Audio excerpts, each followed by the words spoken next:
welcome back to the Pamela Show, where we learn and grow together. One of my favorite Bob Proctor quotes says this: "Be like a postage stamp. Stick to it until you get there." Now, this quote is a perfect segue into our episode today, because we're going to talk about mindset and how powerful it is and how easy it is with repetition to change it. So with no further ado, let's go to the show. Come on.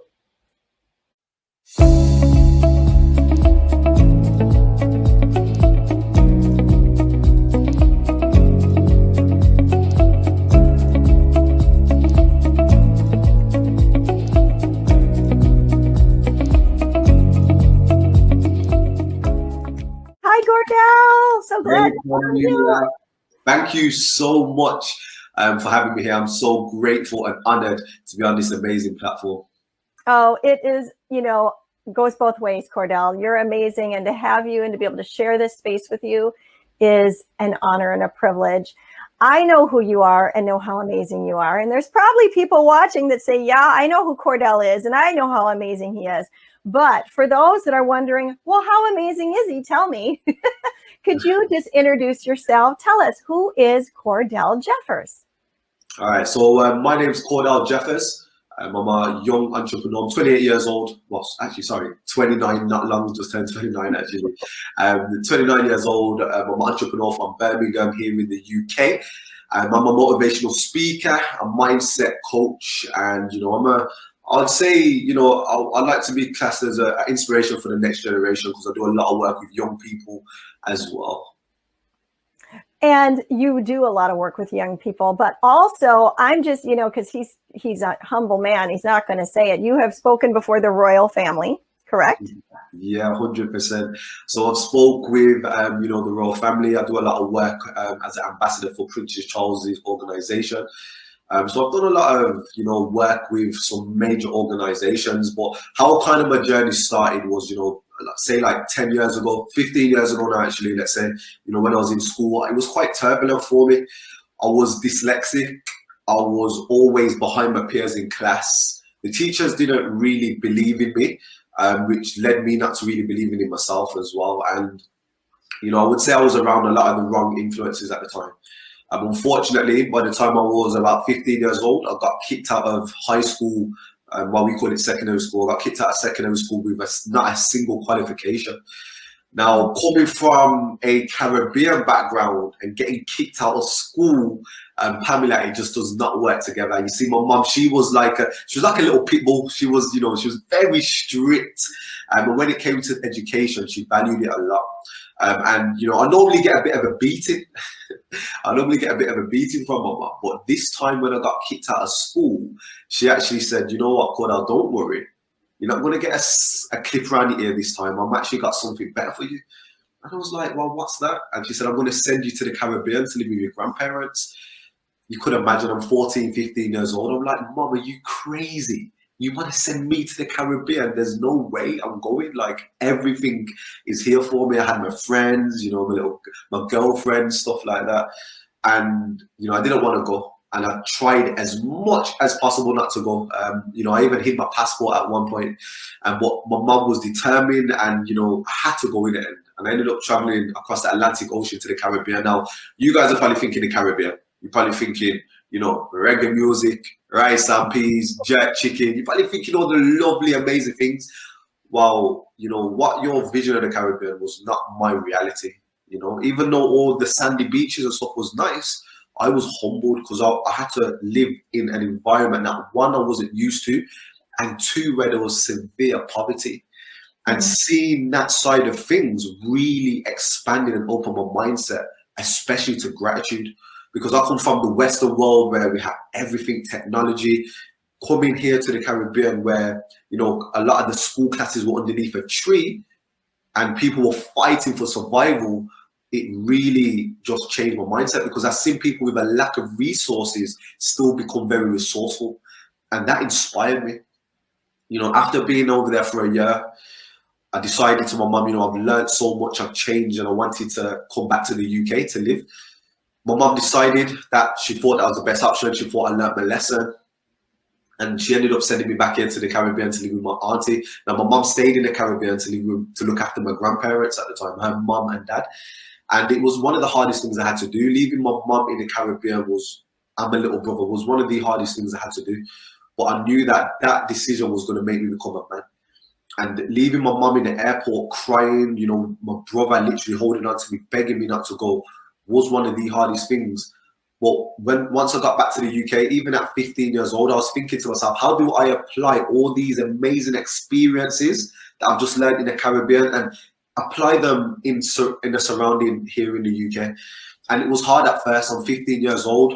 I'm living with my auntie in an area where gang crime, gun culture was at its all-time highest. I was living on a settee out of a suitcase for years, living on my auntie's sofa. It was tough. It was difficult, but I had to keep pushing. And one of the biggest things for me was understanding my reason why. And I think many of us have that. If many of us look into our times where there's been adversity, times of hardship, I think you always have that little bit of light at the end of the tunnel, and that little bit of light is your reason why, it's your purpose. And at that time, my mum and my little brother, that was my purpose. I didn't want to let them down again. So I pushed through all those hard times, all those difficult times. Mm-hmm. And I started to get myself into reading and developing around the mind. And the first book that I came across was Rich Dad Poor Dad at the age of 16 years old. A college tutor gave it to me, and I read that book, and it changed everything. I got to understand more about assets, liabilities, how to build financial wealth. And then from reading that book, I went on to read Think and Grow Rich by Napoleon Hill. I read that book at 16 years old, Pamela. So you could imagine, even though I didn't know how to comprehend all of it at the time, I understood the basics. And the basics were to visualize, you can be a master of your destiny. Visualizing your success is key, and acting as if, feeling and believing you already have everything you want. Because when you think that you don't have anything, you live in lack. Do you know what I mean? And at 16, 17 years old, I was starting to understand these secrets of life, these, they call it the law of attraction or whatever, the laws of the universe. I started to understand them. I never knew that's what it was called at the time, but I just understood the basic concepts, and I started to visualize my success. And I knew at that point, I wanted to be the CEO of my own life. I wanted to be the captain of my own ship. And I got into entrepreneurship quite young. I built my first electronic business at 16 years old, and I was doing extremely well. At 16, making good money for a 16-year-old, fending for myself. And then unfortunately, people in my area got jealous, and I ended up getting attacked. I got robbed. I had people come to my house trying to rob me and take everything from me. I had a group of masked men. And at that time, it felt like a matter of life or death. I didn't know if I was going to die outside my auntie's house when these guys were screaming at me and trying to take things from me. But I never let that happen. I never let that stop me, shall I say. And it was like I had a message in that moment, and it was, life happens for us, not to us. Oh, beautiful. And I had to understand that. And at that time, I just thought, what am I going to do now? And I took all those hard times, and I thought, I'm going to keep going. I know what my reason why is, and I know that this is here just to propel me forward. And from there, I just doubled down on my craft. I doubled down on my purpose. I wanted to become a speaker. I wanted to help inspire the next generation, and we got to work. For me, there's all these, you have all these speakers and all these people that tell strategies and techniques. But for me, the number one thing is act as if, believe, and take full action. And when I mean take full action, I mean you have to go on the battlefield and burn the shit behind you. There's no going back. There is no plan B, because we're going to make plan A a reality. And it's that intensity, that focus, and that tenacity that you've got to put in to your goal. And when you know that you're here for something and you work towards that something, everything will start opening up for you. Do you know what I mean? That is really powerful. So I wrote down a couple of notes here. The CEO of your own life. I mean, you got a hold of this at a young age, and that's why you've done that. You are the CEO of your own life and helping so many. But I also wrote down, burn the ship, burn the bridge behind you. There is no plan B. Now, those are powerful things to say, Cordell. How do you develop the mindset to go along with that so that as you're going through life and you've made that decision, whether you're 16, whether you're 30, whether you're 60, however, anywhere in between or beyond that, and you're saying, that's it, I'm going to be the CEO of my life, I'm going to be the master of my fate, I'm going to burn the bridges behind me, and that's in a good, healthy way, by the way. We're not saying they throw anybody under the rug, but you do this and there's no plan B. But then life happens, right? Things don't go the way you wanted them to go. So much has to do with up here, doesn't it? So to that person that's going, I hear you, Cordell, but how do I get out of this stinking thinking I am in? What do you have to say to them? And I'm going to make you bigger now so that people see more of you and less of me. So go ahead and answer that question. Well, Pam, from 16 years old, reading those books, and don't get me wrong, my self-development journey has been, it's been consistent for 12 years now. I'm 29 years old. It's been very consistent. I've gone from having my first electronic business at 16 years old to now I've built 2 growing organizations, to have, spoke in front of I've worked and coached over 9,000 young people. I've spoke for Prince Charles. I've been interviewed by Lionel Richie, worked with the legendary, like yourself, Les Brown. Also been awarded as an international change maker by the Watches of Switzerland and, by the royal family. And also, as you know, Pam, I told you this last week, getting a letter by Sir Richard Branson. All these things have been amazing, but has there been struggles? Has there been hard times? Has there been times where I've wanted to give up throughout this whole process? Of course, every single day. Sometimes you wake up in a negative mind. And how have I developed the strategies to kind of take that out of my mindset where I can change my state ideally? And I think number one is living in gratitude. I think when you have gratitude, you can't have the feeling of gratitude and the feeling of anger, resentment, and sadness at the same time. Absolutely. Staying in gratitude is key to me, honestly. I wake up every single day, first with a prayer, and I write down every last thing that I'm grateful for. Because the truth is, there's always somebody that's worse off, that's still happy. And that's how you have to think of it as well. There's always people that have less than you that are still making it work. You know what I mean? And they would still love to have what you want. But the reason they're happy is because they don't live in lack. So be thankful. Do you have a roof over your head? Do you have love and support around you? Can you eat food? Have you got your eyesight? Any last little thing, be grateful for. And the number one is every single morning that you wake up, it's a new opportunity to thrive. It's a new opportunity to make your story better. Wow. And I think that's number one, is living with gratitude. And when you actually look at the science behind gratitude and, the research, it actually says, people that live with gratitude actually live longer as well. So that's number one for me. That helps me, develop that, cultivate a growth mindset. Number two, I think for me, and now we're talking about more high performance habits here, but taking care of your daily routines. Are you exercising? Is your health and nutrition on point? That's something that's one of my highest values. I have to exercise. I have to go to the gym. I have to be eating my leafy greens, my omega-3s, my vitamin Ds, because these things are key for your body. If you don't have a healthy body, it's going to affect your mind. The mind and body connection is very real. Yeah. I mean, and sometimes when you're thinking you've got brain fog or you've got migraine, this is most likely because of down to your diet. Do you know what I mean? Your morning routines, your evening routines, are you getting enough sleep? You know what I mean? Before you're locking off and actually retiring for the day, are you meditating? Like what is your daily routines look like? Genius leaves clues, and I've spoke to so many high performers, so many amazing CEOs. I've had the luxury to speak and have personal relationships with some of these people, and they always have a great routine for their day, and it's around health and wellness. You know what I mean? Anything that sacrifices your mental health, you have to cut it off and let it go. All right. So being better with your stress management, I think that's definitely key. So find a routine, find some sort of structure in your day which takes care of that, takes care of your health, that takes care of your mental health and your nutrition, because I think it's very, very key. That's how you perform better, and that's how you have a better mindset as well. Another tactic is, again, like I said, acting as if. Visualization, writing your goals down. This is something that I've been doing over the last 10 years.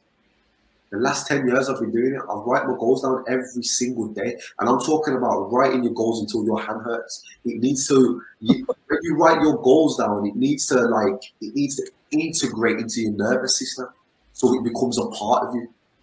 All right. Visualization. If I was to show you right now, I've got my vision board. I've achieved some amazing things. The power of visualization. I remember, when I always used to say to myself, when I was living with my auntie in a 1-bedroom flat on a sofa, I used to say to myself, one day I need to get myself a lovely home for my family. That was one of my highest values. And I've visualized for years every last thing that I want: white marble tiles, sparkly kitchen surface, the lights, everything. And today, Pamela, I'm sitting in the house. Do you know what I mean? Yeah. And I'm saying this is the power of visualization. And people say the law of attraction, and I believe in the law of attraction, but I believe in the law of action for attraction. Yes, that's good. At first, well, as you may know already, this isn't a load of fluff. People sometimes advertise it as a load of fluff. You think of a yellow Lamborghini, you're going to get a yellow Lamborghini. It doesn't quite work like that. There's actually something in your mind called the RAS, the reticular activating system. And this is the filter between your subconscious mind to your conscious mind. So what you think about on a daily basis that you're emotional to, that you're emotionally attached to, it will come to the surface of your conscious mind, because your subconscious mind holds something like 40 million bits of data every day. So everything that you touch, everything that you see, everything that you feel, all this information gets logged into your subconscious. And the conscious mind can't think of everything. So what it does is it has a filter system, and that's called your subconscious mind. So it's important to always have your goals at the forefront of your mind everywhere you look, because then when you're out on the road or you're out, traveling, things will start to align. You'll start bumping into people that had some sort of connection to your business. You'll start seeing things aligned to your business. That's because your mind is now focused. Have you ever gone to a showroom where you've seen a car, right? Yeah. And you've seen this car and you loved it. You're like, I want this car. And then you go outside of the showroom. You don't get the car, but you go outside the showroom, and then you start to see that car everywhere. Well, that's your RAS working for you. That's your RAS attracting things into your mind that was already there. Like Bob Proctor said, nothing is created or destroyed. It's already there. So we have to put these things at the forefront of our mind so our reticular activating system could work for us on a day-to-day basis and attract these things. So just like I was able to attract the house that I wanted, and sometimes it's just having these things in front of you and understanding your reason why, and then the how will take care of itself. I really do believe in that. So that's another one, visualization, writing down your goals, acting as if. And these things take practice. It took me a long while. Like I said, I've been doing this for 12 years now, and it takes a while to embed this into your system. But daily practices, just do them. And you probably said to yourself, I've written down goals before, it doesn't work. Just don't be too hard on yourself. Just consistently try to do it until it's a part of you. Because, life's a journey and it doesn't work. And not everything works straight away. It just takes repetition. So they're like some of my key gems that I've been able to do to cultivate a growth mindset. And another thing is just, keep out of 1 to 10, rate your peer group. What is your peer group like? What are the people that you're surrounding yourself like? Are you around people that are positive, that are pushing for more, or people that, that you can look up to? Or are you around people that are always moaning or always putting their problems onto you? Because, we have like a tank of energy every single day. And, we don't want it to be getting wasted on the wrong things and around the wrong people. So put yourself in a positive peer group and meet amazing people like I have with Pam. Pam's, you've been an amazing person. I'm an amazing motivator for myself, and you are the kind of people that I want to be around every single day. So it's important to, understand who you're around and your peer group. When you go to the park, pigeons, you don't see the pigeons with the eagles. The eagles are flying high while the pigeons have got their head down. You know what I mean? So be the eagle, fly high, and be around the right people. That is so powerful. And I'm so glad that you brought up the RAS, the reticular activating system, because that to me is one of those things that puts the science or the meat behind everything that we talk about. It's not just a high and lofty mindset, right? It's not just a grab it or blab it and grab it, right? There is a science behind it.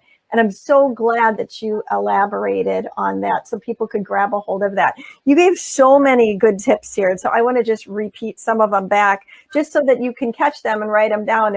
If you were like me, I was writing all kinds of things down, and I want you to catch this. So the reticular activating system, that's huge. Writing your goals until your hand hurts, because it gets into your nervous system. I love that. It becomes that repetition is what we believe ourselves more than anybody else. And writing it out, there's a reason why in school they made you write things over and over again. And I know I do not, I'm going to change that confession. I didn't used to like to write things down. I would much rather talk it or type it. But I've come to realize the importance of actually writing it and the physical things that it does and changes in your brain, which then changes throughout all of your body. But you also said practice. This is not something that happens immediately. I mean, sometimes there's amazing breakthroughs that happen right away. So we're not knocking that. Things do happen. As John Tallarico says, the universe loves speed, right? So we do realize that that happens, but this is a practice every day, just like playing the piano or riding a bike, or if you are learning a new language, you have to practice it, and then it becomes part of who you are. And I loved that encouragement that you gave to us. So in order to become the CEO of your life, you're saying, hey, these are the things you need to do.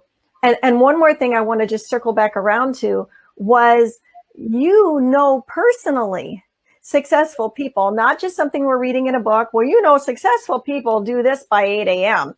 You are speaking of people that you actually have worked with and know, and that you've had the joy and the privilege of picking their brain and their hearts and saying, what are the tips you can give me so that I can emulate success? And they're saying morning routines, daily activities, evening routines. They're saying to take time to eat the right food. They're saying to take time for yourself. And I wanted to come back and camp on that, because that is huge. We can get going scatterbrained, right? In all these different directions. And then at the end of the day, we're looking at our list and we're like, I didn't get the things done that I wanted to get done the way I wanted to. And then we can feel defeated, where so much is based upon, hey, if these important people, like some of the names that you've mentioned and other people that we would look to and say, I want to follow their leadership. If they're saying this is what I do, well, I think we should follow what they do and probably see similar results, right? That's it. Oh, that's great. I do believe the the importance of having a morning and evening routine for your mind and body is key, because then everything else business wise that happens in between, you perform a lot better. So for instance, one of the routines that I've picked up that I've been doing now for the last 24 months, which has been key for me, is number one, as soon as I wake up, I'm making my bed. Why? Because something as simple as that, how you do anything is how you do everything, all right? Number two, when I'm brushing my teeth, I brush it with my right hand. I'm left-handed. The reason I do that is because it creates neuroplasticity. So I'm creating new pathways in my brain. The mind has to focus more and I have to be more present in the moment. So anything that makes you more present in the moment, you should do, because then you're creating a new habit, all right? Number three is meditation. Meditating in the morning before I even start my day. Also, when I'm going downstairs to make my smoothies or my turmeric teas, anything healthy that can help stimulate the body in a healthy way. Exercise as well, make sure I'm getting the oxygen that I need. So these are all things that I embed into my daily routines. And then a lot of the work with Bob Proctor as well, as you know, Pamela, writing our goals down, writing 10 things that we're grateful for, and visualization. These are things that I try to wake up earlier for before I start my day, because some days if I miss it, I try not to be too hard, but I can feel the difference. So I think it's really, really important that you have a routine for your mental health. Yeah. and your mind and body connection before you even get into the day.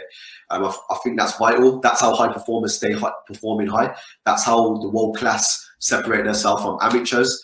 And that's just, I believe that's just, they're the keys to life, along with, putting in the work as well. Just putting in, but everybody knows how to put the work in. Everybody knows what they should be doing. But I think the main thing is getting your mind and your body right. That's perfect. Pamela Henkel is the founder of the Purpose Center. Pamela is a mindset mentor, author, speaker, minister, and transformation coach. Her weekly podcast, international radio show, and television show are a lifeline that changes lives and inspires people to discover their individual potential through realizing their purpose by design. Pamela is a natural motivator and has shown many how to find their niche and transform their lives. Although success is an uphill battle, Pamela gives the necessary strategies to flourish, cheering you on every step of the way. Pamela shares from her personal experiences, education, and life as a woman in leadership, utilizing decades of knowledge. Taking the approach of, let's have coffee and chat, she will awaken your dreams and purpose by design. Are you ready for Pamela to help guide you? Email us at purposewpamela.office@gmail.com or go to her website at purposewithpamela.com. Woo! That was an amazing interview with Cordell, wasn't it? All about the power of mindset. And we talked about being the CEO of our own life, burning the ship or the bridge behind us, meaning there's no plan B. The reticular activating system. I mean, this was powerful. The importance of writing things down. And then, of course, the law of polarity, the law of vibration, all these things that Cordell brought up today. And now guess what? We get him for another week. So next week, you want to be here for session 2, where Cordell is going to focus on overcoming failures. And are failures really failures?